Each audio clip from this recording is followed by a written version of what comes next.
Number 9. The oldest champagne bottle. Alex Dawson is a professional diver and underwater photographer who has captured numerous amazing and mysterious sights beneath the ocean. In an interview with the Oceanographic magazine, Dawson said diving in Greenland was one of the best experiences he's ever had. He was able to photograph the sparkling displays of the sunbeams penetrating through the thick ice blanket above him. On another occasion, he was diving through a wreck when he came across a seal hiding within it, giving both him and the marine creature a fright. However, his most amazing discovery came when he explored a wreck that he and his friends found at the bottom of the Baltic Sea. The wreck was filled with all sorts of debris and cargo, creating a treasure trove of items for Dawson and his team to photograph and document. In the debris, they discovered a bunch of bottles. Dawson took pictures, lighting them from behind to reveal the details in the murky depths. Surprisingly, they found over 90 bottles of the world's oldest champagne, aged at least 200 years. We're not sure how good it would taste after being underwater for so long, but we bet someone was brave enough to give it a shot. Would you be willing to try it? Number 8. Forny Ship Graveyard. In 2015, archaeologists in Greece made a groundbreaking discovery. Off the coast of the Forny archipelago, they found a massive ship graveyard. The find actually increased the total number of known shipwrecks in Greece by 12%. The ships range in age from ancient wrecks from 700 BC all the way through the 16th century. Many of the artifacts found are helping to shape new ideas about the way that ancient Greeks traded. For example, they found new examples of amphorae. They were ancient Greek vessels and jars that were still in incredible condition. Previously, the only examples of them were found as small fragments at archaeological sites inland. Amphorae are great insights into the way that the ancient Greeks lived, as they were used to store and transport all manner of items, from oil to wine and even fish sauce, which was popular in the region at the time. By analyzing the insides of the amphorae and the unique markings on them, historians have been able to piece together trade routes long lost to time. So why are there so many shipwrecks located at Forny? The archipelago isn't a bustling trade port. Instead, it's known for the adverse weather and sea conditions around it. It formed part of one of the major sea channels and trade routes of the ancient world, and so inevitably many ships over the centuries met their ends here, along with their cargoes. The sheer volume of shipwrecks found was hard for the team to keep up with and document. Peter Campbell, who worked on the project as part of the RPM Nautical Foundation, even stated that they could have easily found 30 to 40 more wrecks within just a few more weeks. Number 7. The Baltic Sea spaceship. In 2011, a Swedish group of treasure seekers known as the Ocean X Team uncovered something unexpected on the floor of the Baltic Sea. What they discovered appeared to have unusual patterns and steps, almost as if it were designed by extraterrestrial beings. The sonar images look uncannily like a downed spacecraft. Think the iconic Millennium Falcon of Star Wars. Peter Lindbergh, one of the deep-sea explorers, chose to keep the object's location a mystery. However, he did have some intriguing speculations about its nature. One belief of his? If the object was indeed made by humans, then it must have existed before the last ice age 20,000 years ago. Lindbergh then linked this timeline to the mythical city of Atlantis, considering the lost civilization of legend to be a potential explanation as to the strange man-made shape of the object. His other theory was that it could have come from a meteorite impact. Experts examined details of the object but remained puzzled. After careful study, geologists have dismissed the idea that it was made by volcanic activity, while others have different ideas about what it may be. Several scientists couldn't voice an opinion at all due to insufficient sample materials provided by the Ocean X team, mostly sandstone, granite, and gneiss, which would only give them limited results. Definitely not enough to be able to come to a definitive conclusion. The sonar images failed to help either. It lacks quality necessary to provide clear answers. The best theory they can come up with is that the strange object is simply a rock formation that coincidentally looks man-made, likely formed by the shifts caused during the Ice Age. Though again, this is simply their best guess, so no one really knows for certain. Perhaps it is a sunken spaceship after all. Number 6. Beaufighter Plane. Half a mile off the coast of Naxos Island, part of Greece's Cyclades island group, is the wreck of a Beaufighter plane resting 111 feet underwater. The plane went down during World War II, and it's not the only aircraft of its type in the area, since other bullfighters went down nearby the Cyclades. But this plane is the most popular one thanks to its amazing condition despite its watery landing. Experts were even able to figure out that the plane's propellers were still working when it initially hit the water, so it really must have been an urgent landing. Thankfully, the crew on board were all rescued at the time. Despite this, the Beaufighter lies perfectly flat on the seabed, almost as if the pilot tried to land it there. The fighter crashed on October 30th, 1943. It, along with another plane from the British RAF, was flying alongside two American B-25 Mitchell bombers from the island nation of Cyprus. They managed to take down two enemy ships before getting gunned down. The planes sat at the bottom of the seabed undiscovered until June 3, 2007, when clues from a local sponge diver and some elderly citizens nearby were used to try and find it. Nowadays, the site is a popular diving destination for those with adventurous spirits. Number 5. A glowing purple orb.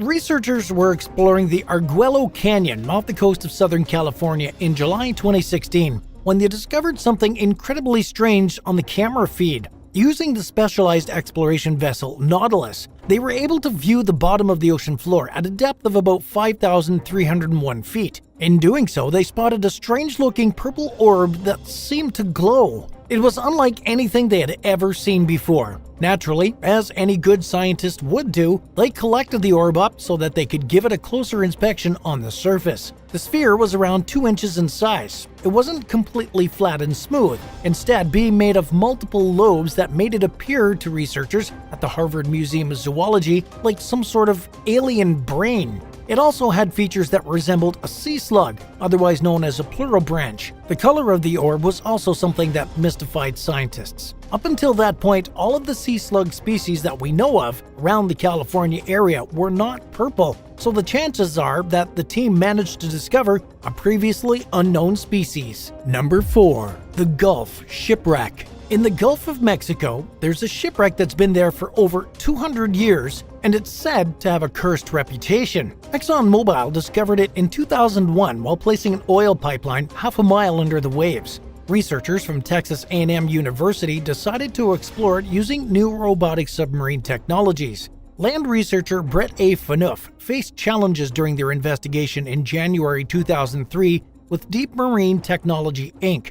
Their small research sub encountered issues at a depth of 3,000 feet, jamming extendable leads, video feed problems, and sonar malfunctions. Despite these setbacks, they located the ship, finding timber speared through the bottom and copper nailed to the hull. The aim was to pry off some copper, a clue about the ship's identity. Copper protection was used by the British Navy in the late 18th century, stopping in the mid-19th century. The leading theory was that the ship participated in the 1812 Battle of New Orleans. Unfortunately, as they grabbed the copper plate, it ripped, leaving only a small fragment. During another attempt in July 2003, the U.S. Navy's NR-1 submarine faced challenges, with a robot submarine swerving unexpectedly and colliding with the ship. The manned NR-1, while more successful, couldn't reach desired artifacts due to short robotic arms. An attempt to grab the stern post excited scientists, but a hydraulic failure at 100 feet from the surface caused it to sink again. Despite a 2-day search, it was never recovered. A research ship from the National Oceanic and Atmospheric Administration's Sustainable Sea Program planned to retrieve artifacts, but faced propeller issues, requiring dry dock repairs. Despite multiple attempts, the shipwreck revealed little, with Professor Phaneuf and colleagues recovering only a small, ripped scrap of copper. The secrets of this shipwreck seem determined to remain hidden. Do you think the wreck at the bottom of the Gulf of Mexico is cursed? Number 3. The Milky Sea. In 1864, the CSS Alabama ship had an unusual experience while sailing. The dark sea suddenly turned into a glowing, milky spectacle, surprising the captain, Raphael Semmes. He described it as if the ship was in a phantom sea with an eerie light. Back then, sailors were extremely superstitious. They found such phenomenon frightening, believing it might be another peril at sea. Today, we have a scientific explanation for this occurrence known as Mareal. It's caused by bioluminescent bacteria that gather in large numbers, creating the glowing effect. Advanced technology, like sensors detecting low levels of light emitted by the bacteria, helped scientists like Stephen Miller from Colorado State University observe and document Mariel. In 1995, Miller received a report from the vessel Lima sailing off Somalia, witnessing a white glow spreading across the sea. Using satellite technology, Miller observed the bacteria covering an area of over 15,000 square kilometers, equivalent to the size of Connecticut. This sheds light on the mysterious Milky Seas sailors encountered in the past. Number 2. The Bloop. Back in 1997, scientists were listening for underwater volcanic activity in the southern Pacific Ocean when they heard a strange and incredibly loud sound. The sound didn't just occur once and in one location either. Their hydrophones, which were strategically placed over 2,000 miles across the Pacific, captured numerous occurrences of this mysterious noise. Due to the way that it sounded, the scientists affectionately nicknamed it the Bloop, a name that sounds rather innocent considering they had no idea exactly what was making this ungodly noise under the sea. This then sparked an investigation by the NOAA Pacific Marine Environmental Laboratory, or PMEL, into what was exactly making this noise. This was no mean feat, as with only 5% of the ocean being known and documented, that leaves 95% of it completely unknown to science, as well as the potential source of the Bloop. Of course, these led to some crazy theories about what it could be, including underwater espionage, whales, giant squids, or perhaps even a creature previously unknown to man. The mystery went unsolved for over 8 years, despite PMEL trying their hardest to figure out exactly what the Bloop was. They placed even more hydrophones around the Antarctic region, using their knowledge of seafloor volcanoes and earthquakes to help them. Eventually, in 2005, they had their answer. The Bloop was in actual fact an icequake, which occurs when a large iceberg breaks free from a glacier. Although a lot more benign than other speculations about the Bloop's origins, the discovery still provides a stark warning about the growing frequency of icequakes and their links to global warming. Number 1. The Koellac. On December 22, 1938, Marjorie Courtney Latimer, the curator of the East London Museum in South Africa, received an unexpected call from Captain Hendrik Goosen. She had asked local fishermen to inform her of any unusual catches for research and exhibition. Goosen had something exciting to show her. On Goosen's ship, Courtney Latimer saw a fish caught in a trawler net that looked like a 5-foot china ornament. It had delicate blue scales with white flecks, fins resembling limbs, and a tail that seemed more like a puppy dog's than a fish's. Intrigued, she contacted James Smith from Rhodes University, an expert in such matters, but he was on holiday. Undeterred, she sent him a description and a sketch in the mail. Facing the challenge of preserving the fish until Smith returned, Courtney Latimer struggled due to the southern hemisphere's summer heat. Refrigeration options were limited, and places like the morgue weren't interested in storing it. In desperation, she worked with a local taxidermist to wrap the fish tightly in formaldehyde-soaked rags and newspaper to slow its deterioration. When Smith finally received Courtney Latimer's letter on January 3rd, he reached the museum on February 16th. Upon seeing the specimen, he confirmed his suspicions. Courtney Latimer had discovered a Koellac, a species believed to be extinct for over 70 million years. This groundbreaking find led to the scientific name Latimeria chalumanae, honoring Courtney Latimer and the river where it was found. Since then, a few more living coelacanths have been discovered worldwide, making them truly living fossils. 6. SS President Kulage. The history of SS President Kulage goes back to 1931 when it was launched. The President Kulage was a luxury vessel at the time and was the largest passenger ship in the United States. It was 615 feet in length and could carry over 1,200 passengers and 300 crew members. President Coolage's time as a luxury vessel was cut short when the United States entered World War II. That was when it was converted into a troop transport ship. The boat was redesigned for war and was upgraded so that it could transport 5,000 troops. The vessel was then exclusively used in the Pacific Theater during the war. It had some memorable voyages, including a 1942 trip where it transported the President of the Philippines to San Francisco. And it was October of that year when President Kulage transported a ship full of troops from San Francisco to New Caledonia, which is located south of the Solomon Islands. The boat then sailed to Vanuatu, which is situated north of New Caledonia, where tragedy struck. President Kulage hit some mines in shallow water when it reached a certain spot in Vanuatu, forcing the crew to abandon the ship.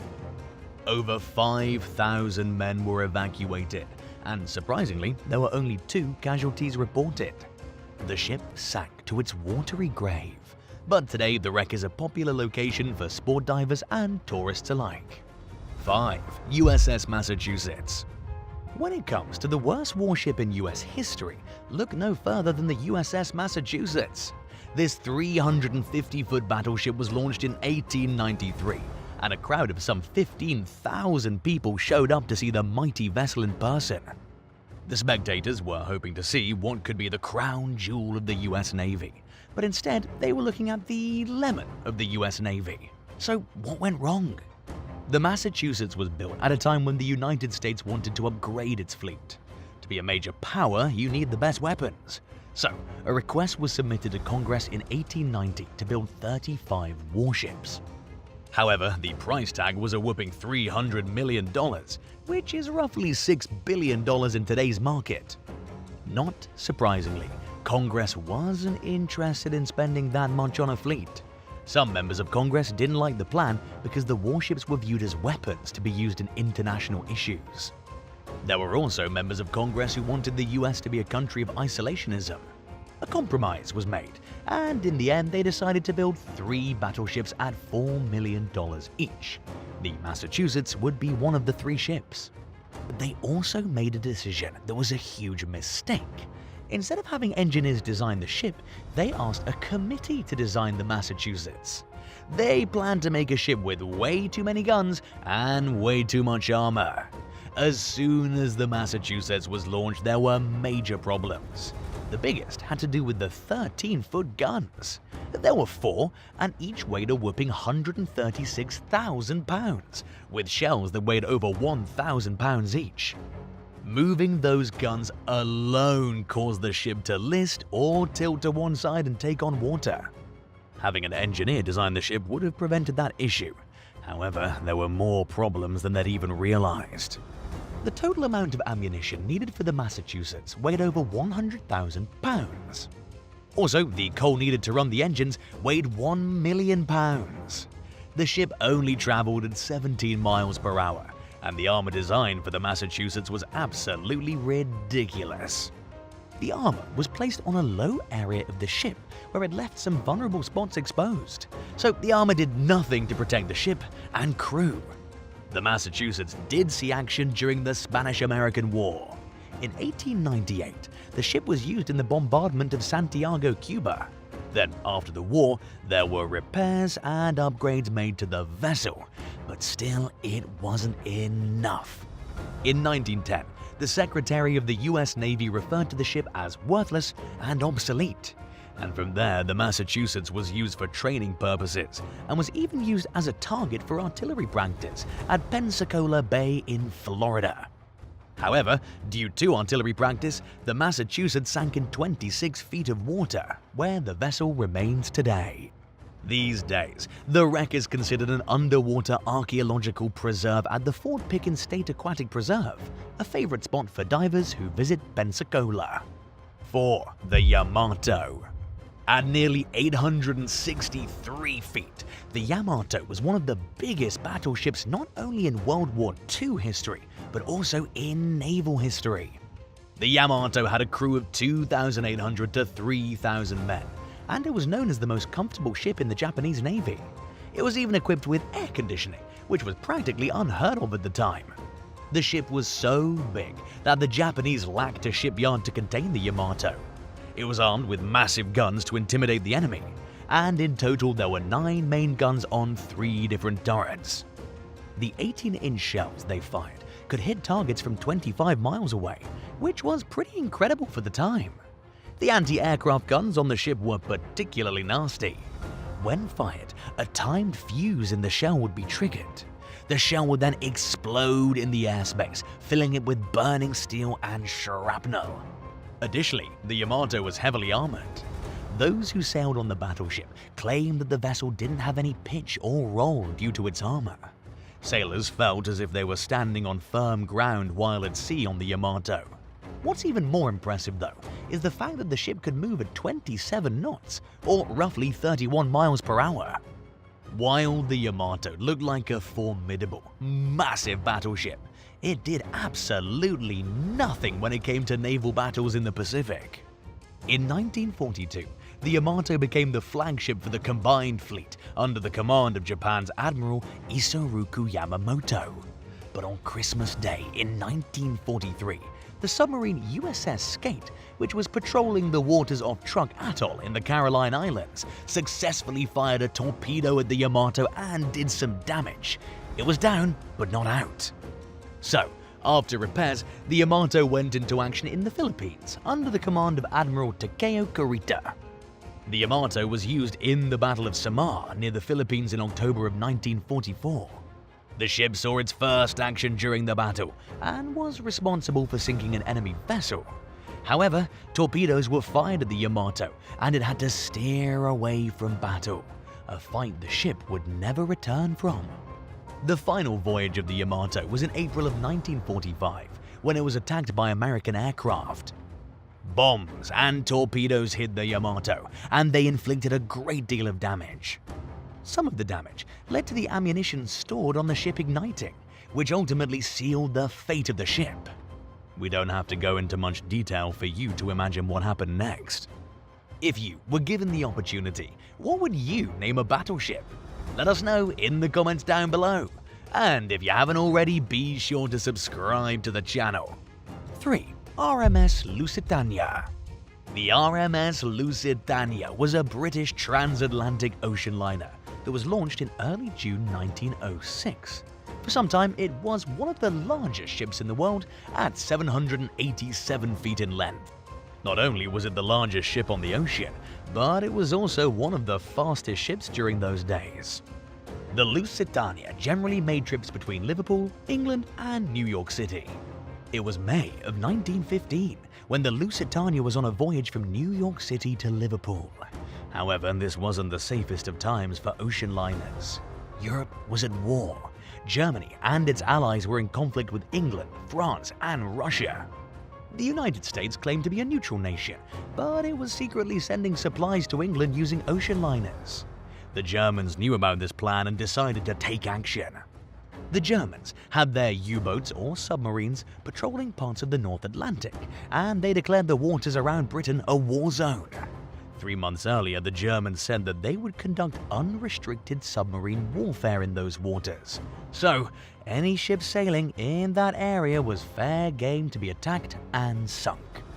The German embassy even placed articles in American newspapers, warning people that if they were going to be sailing to Britain on a ship displaying the British flag, then they were at risk.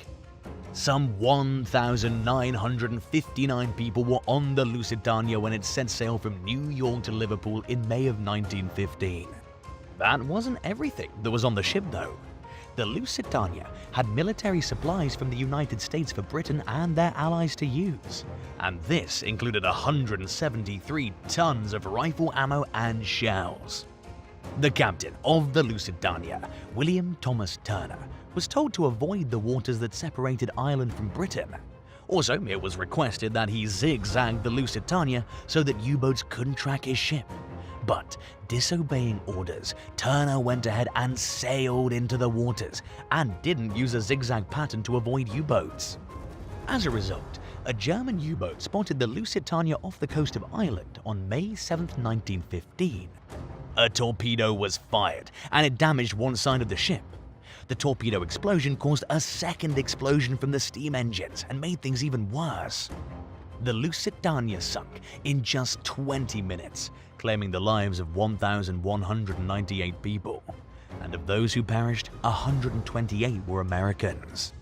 Many in the United States were outraged by the sinking of the Lusitania, but it would be another 2 years before the United States entered World War I, but unrestricted submarine warfare has been mentioned as one of the factors that drove the US to war. 2. The Bismarck. The battleship Bismarck was Nazi Germany's pride and joy. It was launched in 1939 and was supposed to be their most feared weapon on the seas. The Bismarck was heavily clad and had some impressive firepower. It was also the first battleship built by Germany since World War I. It measured nearly 800 feet in length and had a crew of over 2,000 officers and enlisted men. In May of 1941, the Bismarck was given the mission to destroy ships that were bringing valuable supplies from the United States to Great Britain, codenamed Operation Rheinebong. The British were aware of this mighty ship, and in response, they sent out a search and destroy mission. 10 days after the Bismarck was sent on its mission, it was met by 2 British battleships, the HMS Prince of Wales and the HMS Hood. They met in the Denmark Strait between Iceland and Greenland. But the Bismarck was caught off guard, and a fierce battle began. And as a consequence, the HMS Hood was severely damaged and eventually sank. Although the Bismarck took out one ship, they were facing some problems of their own. The ship was taking in water and they were leaking oil. So, the captain of the Bismarck decided to take the ship back to France, a country that Germany had occupied at the time, for repairs. As the Bismarck tried to make it back to France, British ships were radioed on the position of the weakened ship. All available vessels were then sent to find and destroy the Bismarck. The British sent in bomber planes as well, and the Bismarck was attacked.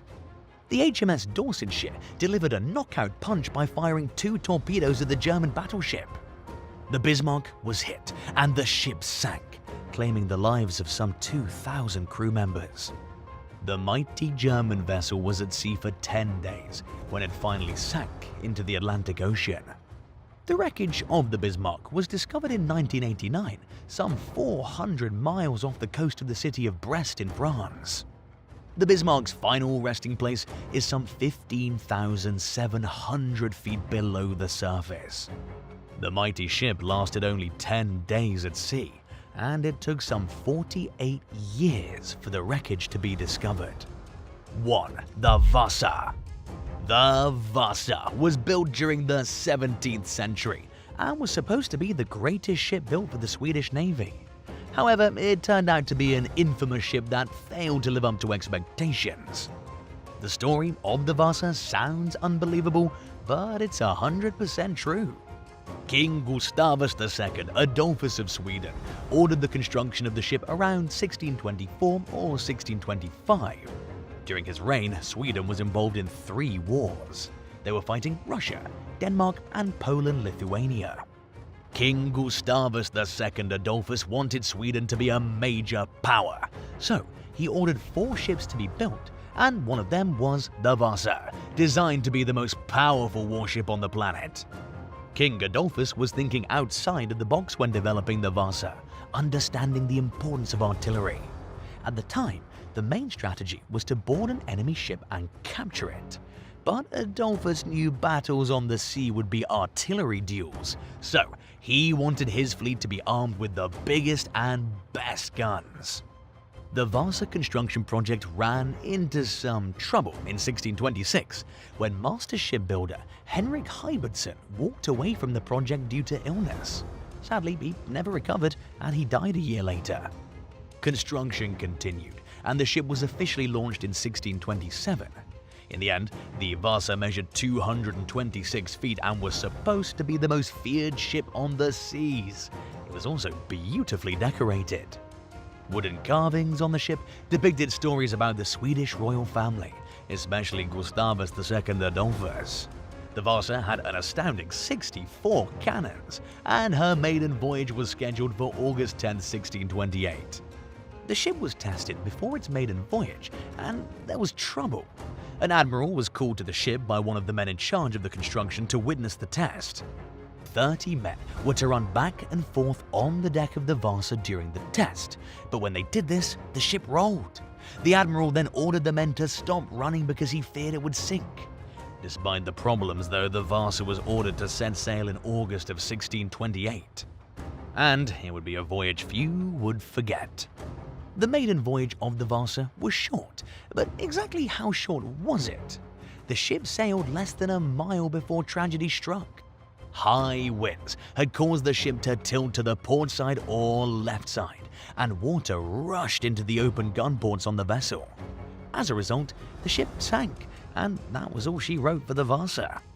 So what went wrong? In the end, the project was doomed because there was more of an emphasis on firepower and design than seaworthiness. The 64 cannons were too much for the ship, and the weight couldn't be properly supported while on the seas. King Gustavus II Adolphus was furious about the sinking, launching a full investigation into the matter. The surviving officers and crew were questioned, and the shipbuilders were also interrogated. In the end, though, no one was found guilty. However, some blamed the master shipbuilder Henrik Heibertsen. Salvaging attempts were made but failed. The Vasa was brought up for the world to see in 1961, and 1 year later, the public had the chance to see the ship in person. The Vasa is on exhibit today at a museum dedicated to the famed ship in Sweden. Float plane. On October 11, 2012, a float plane capsized in Glen Lake, New York, while undergoing a biannual flight review. The pilot, Roger Jackson, and the flight instructor, Richard J. Bovey, escaped without injury, but the plane remained upside down on the surface of the water. The local emergency services attempted to flip the plane over, but their efforts were unsuccessful and resulted in the plane sinking to the bottom of the lake. The Warren County Sheriff's Department then contacted a professional underwater recovery dive team led by Rich Morin to retrieve the aircraft the next day. The dive team consisted of 4 members, each with a specific role and expertise. They used specialized equipment such as airbags, lift bags, ropes, and pulleys to cradle and lift the plane from the lake bed. They also had to deal with the challenges such as poor visibility, cold water, and potential hazards from the plane's fuel and oil. The recovery process took about 4 hours, and the plane was successfully brought to the shore, where it was inspected by the FAA and the NTSB. The plane was then transported to a nearby airport for further investigation. The cause of the capsizing was determined to be a malfunction in the right side pontoon, which began to sink during a water takeoff. The dive team received praise from the authorities and the media for their professionalism and efficiency. Morin said that the underwater recoveries require a very specialized, highly trained team, and that safety is always their #1 priority. He also expressed his relief that no one was hurt in the incident and that the plane was recovered without further damage. Classic cars. One of the most intriguing cases of vehicles found underwater is the story of a Mazda RX-7 and a 1973 Mustang Mach-1 that were discovered in a river in Portland, Oregon. These 2 classic sports cars were rumored to have been dumped by a girl who caught her boyfriend cheating on her, but the truth behind their fate remains unknown. The Mazda RX-7 and the Ford Mustang Mach-1 were both iconic models of their time, representing the best of Japanese and American engineering and design. The RX-7 was a sleek, rotary-powered coupe that debuted in 1978 and became a popular choice for enthusiasts and racers. The Mustang Mach-1 was a high-performance variant of the legendary pony car that featured a powerful V8 engine and distinctive styling cues. The 2 cars were found by a team of divers from Adventures with Purpose, a YouTube channel that specializes in recovering vehicles from underwater locations. The divers were alerted to the presence of the cars by a local fisherman who had spotted them with his sonar. The cars were submerged in about 20 feet of water near a boat launch that was known to be a dumping ground for unwanted vehicles. The divers first pulled out the RX-7, which was in relatively decent condition considering it had been underwater for decades. The car still had its license plate, which indicated it was registered in 1984. The diver speculated that the car could have been stolen or abandoned by its owner. The Mustang Mach-1, however, was a different story. The car was severely rusted and damaged, and it took several attempts to bring it to the surface. The car had been filled with mud and rocks, adding thousands of pounds to its weight. It also had some aftermarket modifications, such as long tube headers and a custom hood scoop, suggesting that it had been a cherished customized ride. The divers were curious about the history of the cars, and they tried to find out more information from the local authorities and the online community. They learned that the cars had been in the river since at least the late 1980s, and that they had been reported as missing by their owners. However, they could not confirm the rumor that the cars had been dumped by a scorned girlfriend, nor could they find out who she was or why she did it. The mystery of the Mazda RX-7 and the Ford Mustang Mach-1 remains unsolved. The divers hope that their videos will shed some light on the case, and maybe even reunite the cars with their rightful owners. The divers also hope that their efforts will raise awareness about the environmental impact of dumping vehicles in the water and inspire others to join them in cleaning up the rivers and lakes. Would you rather drive the Mazda RX-7 or the Ford Mustang Mach-1? Let us know in the comments and hit subscribe while you're at it. Submerged vehicles in South Florida Lake. A team of divers who specialize in missing persons cold cases made a shocking discovery in a South Florida lake on August 6, 2023. They found about 30 vehicles submerged in the water, some of which had been reported stolen decades ago. The divers, who belong to a non-profit organization called United Search Corps, were searching the lake in Doral for vehicles connected to unsolved cases they were investigating. They had a list of hundreds of locations to check, and the lake was one of them. To their surprise, they stumbled upon a large number of sunken cars ranging from old models to newer ones. They immediately alerted the police, who arrived on scene with cranes and tow trucks. The Miami-Dade Police Department and the Doral Police Department joined forces to recover the vehicles from the lake and conduct a thorough investigation.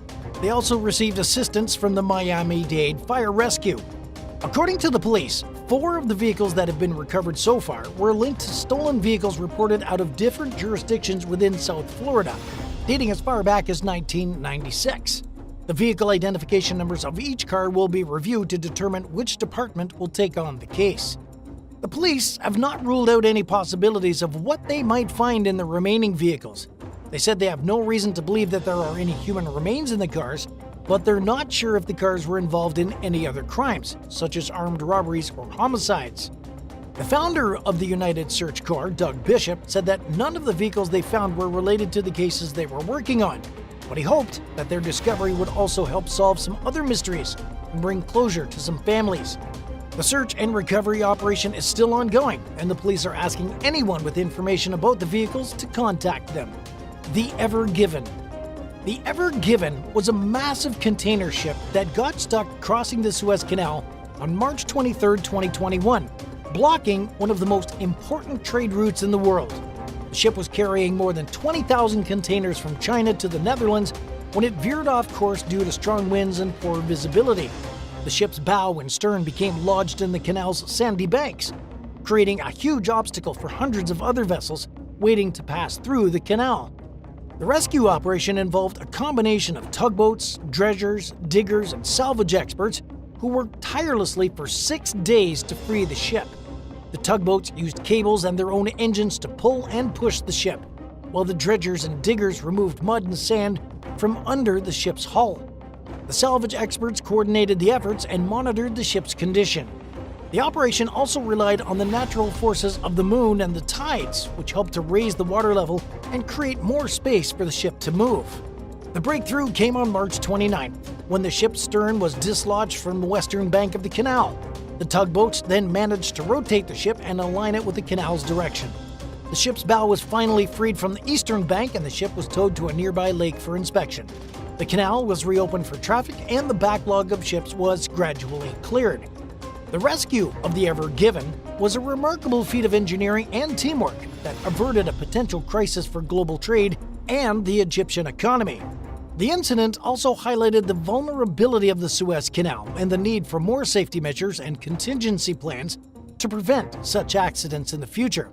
The Suez Canal Authority claimed almost $1 billion in compensation from the ship's owner, but the dispute was settled in July 2021, and the ship was allowed to leave Egypt. Project Azorian. Project Azorian, a covert operation executed by the U.S. Central Intelligence Agency, CIA, stands as a testament to the audacity of Cold War espionage. The mission's objective was nothing short of extraordinary: to retrieve a sunken Soviet submarine, the K-129, from the depths of the Pacific Ocean. The saga began in 1968 when the K-129, a Golf II class submarine armed with 3 SS-N4 nuclear ballistic missiles, embarked from the Petropavlovsk naval base on Russia's Kamchatka Peninsula. Tragically, the submarine and its crew vanished shortly after setting sail. The U.S. located the wreckage approximately 1,800 miles northwest of Hawaii, resting 16,500 feet beneath the ocean's surface. The potential intelligence windfall from recovering the submarine was too significant for the CIA to ignore. The agency embarked on one of the most intricate, costly, and clandestine operations of the Cold War era, with an estimated price tag of $800 million. The engineering challenge was formidable: to hoist a 1,750-ton, 132-feet-long section of the submarine from the ocean floor over 3 miles below the surface. The solution involved a large mechanical claw to secure the hull and a robust hydraulic system on a surface ship for the lift. The Hughes Glomar Explorer, a ship disguised as a commercial deep-sea mining vessel, was essential to the operation. Secretly financed by the CIA, the ship was equipped with an oil-drilling rig-like derrick, a pipe transfer crane, 2 towering docking legs, a massive claw-like capture vehicle, and a central docking well. In 1974, the Hughes Glomar Explorer achieved partial success, retrieving a portion of the K-129. However, a malfunction in the grapple caused a significant section of the recovered submarine to break off during the lift. Despite this, Project Azorian remains a symbol of extraordinary measures nations will undertake in the pursuit of intelligence supremacy. Transair Flight 810. Transair Flight 810 was a cargo plane that crashed into the Pacific Ocean near Honolulu, Hawaii on July 2, 2021, after experiencing engine problems shortly after takeoff. The 2 pilots were the only occupants of the Boeing 737-200, survived the ditching, and were rescued by the Coast Guard. The National Transportation Safety Board launched an investigation into the accident, the recovery of the wreckage, and the flight recorders. The recovery operation was challenging due to the depth and location of the debris, which was scattered over a large area about 2 miles from the shore. The NTSB contracted a private company, Sea Engineering, to conduct the underwater search and recovery using remotely operated vehicles and divers. The operation also involved coordination with the Federal Aviation Administration, the Coast Guard, the Navy, and the state of Hawaii. The operation began on October 12, 2021, and took nearly 3 weeks to complete. The ROVs located and retrieved the cockpit voice recorder and the flight data recorder from the ocean floor at depths of about 420 feet, respectively. The ROVs recovered the forward fuselage, the engines, the landing gear, and other parts of the aircraft. The divers assisted with attaching cables and lifting bags to the debris and also collected biological samples from the site. The recovered items were transported to a secure facility for further examination and analysis. The NTSB stated that the CVR and the FDR were in good condition and contained valuable information for the investigation. The NTSB also said that the recovery operation was successful and thanked all the parties involved for their cooperation and assistance. The NTSB is expected to release a final report on the accident in the future, which will include the probable cause and the contributing factors. The preliminary report, which was released in August of 2021, indicated that the pilots misidentified the damaged engine and used only the damaged engine for thrust during the flight, resulting in an unintentional descent and forced ditching. The report also suggested that the pilot's crew resource management, workload, and stress were factors in the accident. Thanks for watching. Which one of these accidents would you be most excited to dive? Tell us in the comments and remember to subscribe. We'll see you next time. Bye for now.